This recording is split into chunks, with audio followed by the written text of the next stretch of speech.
আসসালামু আলাইকুম প্রিয় ভাই, সকলে কেমন আছো? আশা করি সকলে ভালো আছো। আলহামদুলিল্লাহ, আমিও ভালো আছি। আমি আজকে আসলাম শুক্রবার দিন, ছুটির দিনে হাতিঝিলে একটু ঘোরাঘুরি করলাম। তো হাতিঝিলের পরিবেশটা এত সুন্দর লাগে আমার এই জায়গাটা।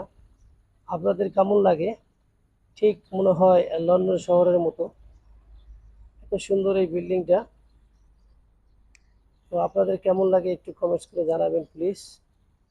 এই হলো হাতিঝিল ব্রিজ। হাতিঝিল ব্রিজটা অপরূপ সুন্দর।